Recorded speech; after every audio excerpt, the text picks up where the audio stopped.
Hey everybody, thank you for tuning into this story. This one's called The White House Darkest Secret, The Night They Replaced the President. Now, after this video, I'll be gone for about 2 to 3 weeks for some army related stuff. Yes, I'm in the military.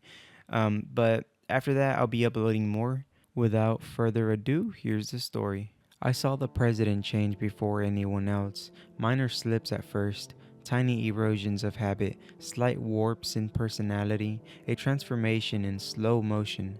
The way he studied his portrait, the way his clothes grew loose on his frame, the way he traced his signature again and again, as if relearning his own name. They say now I should have raised the alarm, as if I were the only one who watched it happen, as I alone could have stopped it. But a valet's duty is to serve, to follow orders, not dispense them. The coffee was the first sign. He always took it black, Navy style. he called it. But one March morning, he pushed it away, wrinkled his nose like I'd served him a cup of motor oil. Not today, Sam. He said.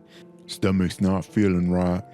And yet, he started eating more than ever, cleared his breakfast plate, then asked for more, did the same at lunch, dinner, started calling down to the kitchen at midnight for extra food, steaks, potatoes, entire chickens.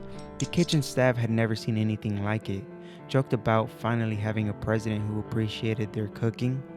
That's what made the weight loss so mysterious. His belt suddenly needed extra notches, his suits hung loose, his shoes slipped right off. Doctors filled through the White House for weeks. Blood tests, MRIs, full physical workups, all came back normal. They called it stress, prescribed nutritional supplements, adjusted his diet, but nothing stopped the wasting. My response was what it always is: maintain standards. I called in the tailor who could hem his suits overnight, who knew to be discreet. Discretion isn't just professional courtesy, it's national security. The world watches the president for weakness. Joint Chiefs studying his handshake at security briefings, CNN measuring his stride down the Air Force One stairs. The power of the presidency lives in the smallest details. A week after the president's weight loss began, I noticed another shift. His voice had changed, deeper, strained. I had the kitchen prepare him tea with honey, but by evening, his voice was so altered the Situation Room no longer verified his voice print. The changes in the president stayed with me into the evening, still turning over in my mind as I pressed his pants for that night's state dinner. That's when I heard Dr. Reinhardt in the president's study. The first lady stood by the window, arms crossed. I kept my head down, worked slower. A valet turns to be invisible. The blood test Dr. Reinhardt said had come back wrong 4 times. Not type A, the president's blood type, but something called Rh null. The First Lady demanded new tests, different labs, accused Dr. Reinhardt of contaminated samples, of incompetence, said she'd have his license if he breathed a word of this to anyone. But beneath her anger was something else. The way her voice kept breaking, how she placed the room like a general facing an enemy that didn't appear on any map, didn't follow the rules of engagement. That night I looked up Rh null blood type, found in fewer than 50 people worldwide, a genetic impossibility. Blood types don't change, can't, like eye color or fingerprints, except the president's fingerprints weren't working in the biometric readers anymore either. And his voice, his face. The meeting started the day after Dr. Reinhardt's news about the president's blood. Senior staff gathering in the Roosevelt Room. Chief of Staff, Communications Director, the First Lady, never the president. Standard procedure dictated that such meetings appear on official schedules.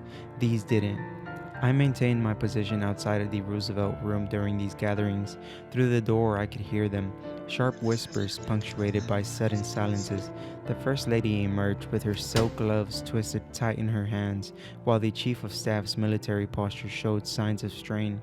Their first directive came through the official channels: new dietary requirements, red meat, barely cooked, herbal teas that filled the air with bitter smell. Then came the revised security protocols: no unscheduled interactions with the president, no press access, a strict list of approved staff face-to-face meetings. Around that time, I noticed the Chief of Staff watching my movements, which rooms I entered, which papers I handled. He called me into his office one morning, asked about my duties, my clearances, standard questions in a tone that made them anything but standard. I'd served 3 presidents without question, Now I found myself checking employee logs, cross-referencing staff transfers, 4 senior personnel reassigned in a week, 6 the next. Then, just yesterday, an interdepartmental memo arrived marked internal distribution only. The chief of staff requested exclusive use of the Roosevelt room from 2300 to 0900. No cleaning staff, no security sweeps. 3 hours unmarked on my official schedule. The president's schedule for those hours had been erased. Months of state dinners, briefings, gone without explanation. At the appointed time, the Joint Chiefs began filing into the Roosevelt room. No aides, no briefing books. The chairman carried something wrapped in a red cloth. The First Lady brought a box I had set in the residence, old wood, brass fittings. Marine One was placed on standby, the crew dismissed. Instead, a civilian helicopter landed on the south lawn. 4 men in suits stepped out, each carrying a medical bag. Consultants, the manifest said. Consultants for what? The hours that followed saw an unprecedented flow of equipment through the service corridors. Each delivery bypassed standard security protocols, carried by staff wearing clearance badges I didn't recognize. I found myself straightening already perfect picture frames, adjusting already aligned chairs, maintaining order in the small ways, still within my control as the familiar rhythms of the White House gave way to something else entirely. At 2300 hours, the doors to the Roosevelt room opened. Staff members consulted clipboards while Joint Chiefs carried in equipment I'd never seen requisitioned. Sam, The First Lady's voice behind me, sharp as cold crystal. a moment. She motioned me into the West Wing corridor. Through the Roosevelt room's doorway, I observed Dr. Reinhardt directing the placement of a medical monitoring station while Admiral Chen's staff positioned what appeared to be electromagnetic field detection equipment. There's something you need to understand about the president's condition. She studied me with the intensity I'd seen her use on foreign dignitaries who might cause problems. The president we're seeing now isn't the one who took oath in January. I thought of the coffee he no longer drank, the clothes that wouldn't fit, the signature and fingerprints that had changed. Ma'am, are you suggesting... Her gaze didn't waver. The American people made their choice. Our job is to uphold it. Behind her, Dr. Reinhardt consulted 2 documents, one on a government table, one that looked older than the Republic itself. Staff members measured distances with laser levels, laying down what looked like salt in precise patterns. We need your commitment to maintain current leadership structures, Sam. She held my gaze with executive authority. Are you prepared to fulfill that duty? Ma'am, But the words caught as they dragged the president in. 2 Secret Service agents I'd never seen before fought to control his movements. He thrashed against their grip, the perfect Windsor knot I had tied that morning coming undone, suit wrinkled beyond salvation. Wrong, all wrong, every protocol, every chain of command violated. unhand the president immediately. My voice cracked with an authority I'd never used, never presumed to use. This is a direct violation of... The First Lady's hand gripped my arm, steel beneath her silk gloves. That is not your president, Sam. Remember your duty. The president's eyes locked into mine with desperation. Sam, please. The agents dragged him into the Roosevelt room and forced him onto the conference table, the same table where he'd signed executive orders, conducted security briefings, shaped the future of our nation. Now they were binding his wrists to the table with ropes. Every instinct inside me screamed to intervene, to protect the dignity of the office. The president's voice came out strangled as he screamed, You can't. This isn't. The agents held him down while Dr. Reinhardt unbuttoned the president's shirt, Brook Brothers, white cotton, which I had laundered and pressed that morning. Dr. Reinhardt fought to attach the heart rate monitor to the president's chest. Admiral Chen positioned strange devices in each corner of the room, like Geiger counters, but the measurements they displayed weren't any units I recognized. Sam. The president went suddenly, terribly still. His voice was smaller now, more fragile, unlike the man who'd taken the oath in January. Please. The First Lady's hand gripped my arm. Your duty, Sam. To the office. I thought of every morning for the past month, every tie straightened, every cuff adjusted, every cup of coffee served. What had I been serving?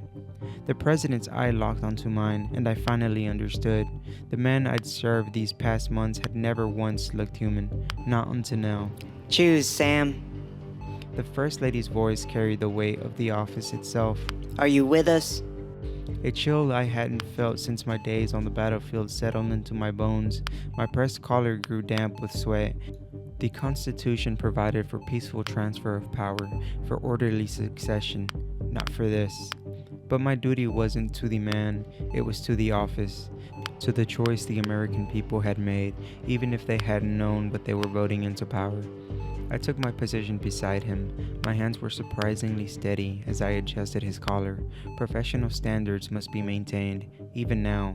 Perhaps especially now, Dr. Rinhart checked the monitors, medical and otherwise. The First Lady removed something from that old wooden box, papers that looked like executive orders but weren't in English. Then we heard it. Footsteps in the corridor, wrong somehow. Each step rang against the marble floor with a sharp, metallic click that reminded me of hooves on stone. The door bent inward, like rubber, straining against its brass hinges. Then, the door snapped back in its frame. The silence that followed burned until the carpet under the door began to rise in the center, as if something was pressing up from beneath. Traveling from the doorway toward our position, rippling the carpet like the surface of the ocean when a shark zeroes in on its prey, past the sideboard, past the credenza, the president threw himself against the ropes, binding him into the table. His polished shoes, which I had shined to military standard at 0500, kicked against the mahogany.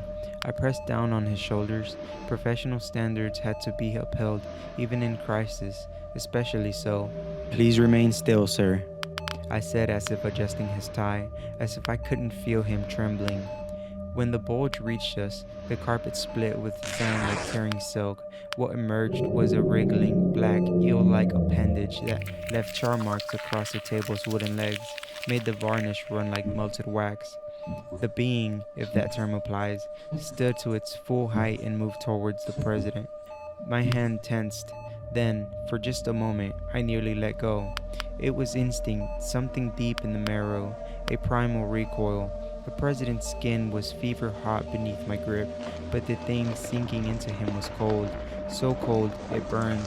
For exactly 3 seconds, the heart rate monitor showed 2 distinct pulses, 2 beings in the president's body, then only one. It was finished. I maintained my position until the First Lady dismissed me. You've done well, Sam. He'll remember that when the time comes. I straightened my tie, smoothed back into my chair. My reflection showed exactly what it should, a valet awaiting orders.